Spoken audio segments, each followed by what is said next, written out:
Much. Omar Kelly up with us this morning. Very busy yesterday. I actually ran into him a few times at the game before and at halftime. So you're up 17-0, and finally the Panthers go, you know what are we doing? Let's get back to doing what everybody else does. Let's start running between the tackles. Are we been a dumbass? What are we doing, man? What are we doing? What are we doing? Everybody runs against them. Hell, the Little League team's running against that. Anyway, well, you heard everything, and Mike going after it pretty good as well after the game. What do you do? I mean, it's bad. What do you do at this point? 1-4, a horrible, horrible loss, and 3 quarters of really bad football. At this point, you have to realize that you don't have what you need at nose tackle and at defensive tackle in order to have a successful defense. I know everybody's going to say, "Oh, you got to play the rookies." Do you? Do you? You do now. No, you not. No, you don't. You don't. They're allowing 5.6 yards per carry, and what's stunning is that they know that the play at the defensive line, has been tragically bad. Like when I say tragic, it's been horrendous. Yeah, and they've done nothing. This problem hasn't gotten better. It's gotten worse because when you put it on film, teams just continue to copycat one another until you figure out how to stop it. And they even demoted Kenneth Grant. And when he's on the field, teams are hitting him with 2 blockers because they can drive him down the field and create running lanes. And you just cannot anchor against the run right now. So, and you can't do anything until you can do that. Omar, the one thing you can't do is bench your first-round pick. High first-round pick. Why can't you bench your first-round pick? He's got to keep playing. Did you bench Noah Igbenogany when he was out there playing and he cost the team the game when Russell Wilson? Yeah. Kenneth Grant is costing the team the game. So what are you going to do about Savai Naya on the other side, too, who's about as bad as you can play right now? So what are you going to do there? That you got no hope. He's got to continue to play, and you hope. So what's the difference in one over the other? One's giving you – Savai is not getting picked on. He's giving you 5 bad plays a game. That's not the case with Kenneth Grant and Jordan Phillips because it's not just Kenneth Grant. No. It's by the way, it's a lot of those guys because it's a struggling group right now. There's no question about it. I mean, those numbers yesterday, we literally got that guy Rico Dowdle, like he was like, man, what a great week for the starting running back to get injured. Damn right. Get all my numbers in one friggin' game. He was 1,000-yard back last year. So people sleeping on. I don't know why Dallas gave up on him. I don't know what the situation is, why he's there. He's a good back like that. Yeah, no, he's a good back. Without the breakaway speed, he's good. Yeah. Yeah, but you're right. The issue is also the offensive line. The problem is Savai would be better if you were able to give him some protection by not always giving the protection to the right side of the offensive line. But, the problem is with the defensive line, you don't have any other options. What are you going to do? Play Keon Smith out there or maybe Daniel Brunskill? I don't know. No, it's thin. It's super thin. I get you. I'm not – yeah. It's thin. The whole thing on both lines it's thin. Yeah. We can agree on that, but like 14 carries for 19 yards and 1.4 average. How much can Mike talk about the defense when they can't run it? Yeah, no, that was bad as well. Fortunately for them, they could pass the ball. I think Tua had another efficient day. He's back to 100 rated quarterback, which blows my mind because I really don't think he's playing that well. But he's completing 70% of his passes. Back to having 100 passer rating, which, hey, okay. They were not good on third downs yesterday. That was, the final play, and I know you want to get into the punt, which I actually agreed with. Your 4th and 17 at the 15-yard line. What are you going to do? Like, you're not converting a 4th and 17, especially with the protection that you have. No, it was bad. That's why they didn't do it. Yep. They kicked the ball. They used their 3 timeouts. If Bryce Young didn't convert a 3rd and 5 on a penalty by Jack Jones, they would have got the ball back. Yeah. With 50 seconds left. So, it is, about roughly 50 seconds left. Who knows what would have happened then? Who knows if they could have blocked the punt? You never know. I'm not second guessing that, by the way. That was a Woody thing. So, I didn't have 4th and 17, I think is what it was. And you're right. We're going to have no time to throw it. And at that point, offense. But the other one I want to get into is the throw. You did not think that was a good throw on that slant, a little slant to Waddle. It's over his head. Please. He got one hand on it. If not, if he didn't get a hand on it, thing's going to get picked most likely. That's got to be a lower throw. That's got to be a lower throw. I haven't seen it from good angles, so I can't sit there and criticize that one.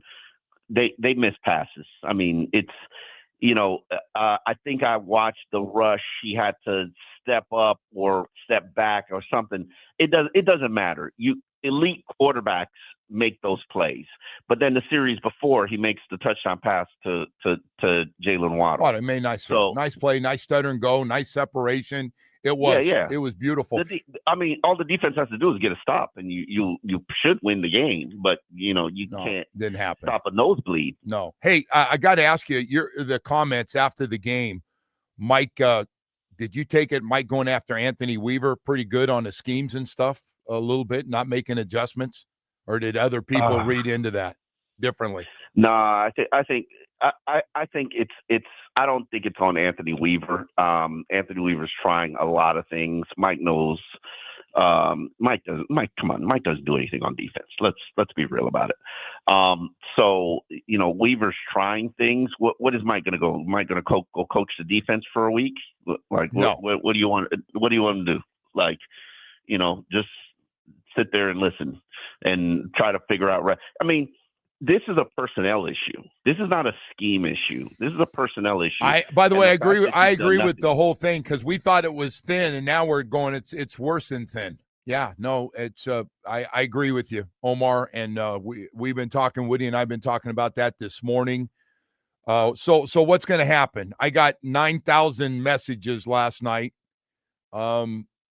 asking, so what's going to happen? We get it, and they say the same things after every game. All the same things are said. It's not acceptable. Yeah. But we're hanging together and all. So what? Yeah. What do we tell everybody? What do we tell? You're the bridge to the fans. So what do you tell them is going to happen? I want to hear this one as one of the more popular guys we have on the beat. No, there's nothing going to happen right now. They're going to continue to dig themselves a deeper hole. What should happen is they should go and claim, sign, coach any kind of defensive lineman that can give them a pulse. This is a disaster, and it's not going to get any better until you actually get people who can anchor down. I mean, what is the other option? Are we going to go switch to a complete 4-3? Is that what you want to do? Actually, it's funny you said that. It is funny you said that, because there are people. I remember we went through some 3-man problems, and we switched it, and some guys weren't comfortable with it. We went to a 4-man defensive line, and I wonder if that's something to go. By the way, do you really believe after Chris Greer drafted those guys and Mike signed off on it that they're just going to give up on all those young guys at this point after 5 games? Do you think that's going to happen? And I know they've been bad. I know how they're grading out. Do you think Chris Greer, who's already on the hottest seat in the world, and now we're going, and so Mr. Ross makes a private call to Mike and goes, "Hey, Mike, what's he doing?" He goes, "These guys that Chris Greer got me, they can't play." I mean, how's that going to go? I think we lost him. I was wondering why he got so quiet, man. That was Omar getting very quiet there for a second. Yeah, I not giving up on them, man. They're not, and hey, man, if the confidence is shot, then I agree. If confidence is shot, and everybody, your assistant, D-line coach, and Austin Clark goes, "Hey, man, he lost it. We got to work on getting it back." That wasn't the message I got before the game yesterday. And then Zeke Biggers, do you start? If it's going to be like this, we might as well play him if it's if it's about the future. It's bad. Dead last. 174 yards a game, 5.6 average. It's bad right now. Nobody's questioning that's a problem. Like, right. And I'm not looking for other people to blame. And, I get it. That's number one. That's number one. Nobody would argue when you're 32 and a big number. And by the way, the one on the other side is we're just not good on the D and offensive lines right now. It's not good enough. Not good enough. Anyway. You were saying, I'm sorry, I don't know what happened, but no, we were just talking about Chris Greer drafting those guys. You don't think he can let Mike just give up on all those young guys, do you? On the D line, you should be yes. Everybody should be fighting for their own personal survival at this point. Like, do you think Mike doesn't have 3 more games with this offensive line playing like this? Like, do you think I'm going to let Kenneth Grant and Jordan Phillips take me down? Like, do you really think that, and a lot of people think that Anthony Weaver is going to be the interim head coach. The defense is the number one problem on this team. So why would I be elevating a defensive coordinator who's really the worst problem, his unit's the biggest problem on the team? I don't know how do you fix that. I'm guessing if Anthony Weaver could be really honest about the situation, I'm guessing he's not overly excited about the group he has, right? I mean, I guess, and every coach thinks you can coach him up. Austin, coach him up. Yeah. Joe, coach him up. Hey, let's coach him up and get after it. And then you're going, now you're sitting here 5 games in and things are getting worse, not better. And that Carolina team ran the ball like they were the Eagles last year. Really. But let me ask you a question, Joe. When you have a problem, just like when we had the offensive line problem, you saw that they claimed Cole Strange, right? Yeah, and he's starting. You have a defensive problem. What have you done to address it? Nothing.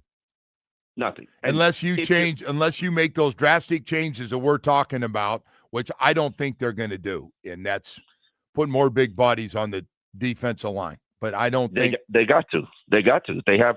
I don't know why Zeke Biggers hasn't played at this point. I'm with you at that. Hey man, what we're getting, why not put old Zeke out there and let him grow? Let's see what he can do. I agree. Like you're not going to do anything defensively until you start the run. And at this point, these rookies have had to have lost their confidence. And I told you, if that's a deal, and Austin Clark says, which again, it's a bad look for those guys too. Like, damn, we're trying to coach them up. Now I see that guys kind of not, now they haven't had success, and they've been so good at Michigan and dominating. And God, we took them, and we're so excited. We got handpicked the guy we actually wanted. That was it, Kenneth Grant. And oh my God, Kenneth, it's just going to take you a while, if ever, man. And you start worrying about that stuff. I agree. By the way, the other problem is, with this being able to run the ball when they do decide to throw it, you got guys open everywhere because you're so worried about the run, right? Yeah. You get frozen up and guys are running corner routes and you're blitzing. And Anthony Weaver said something. He's like, he had to justify why he's blitzing so much because that's not his way generally. And he's like, I'm blitzing to stop the run. And I thought to myself, ooh, that's problem number one.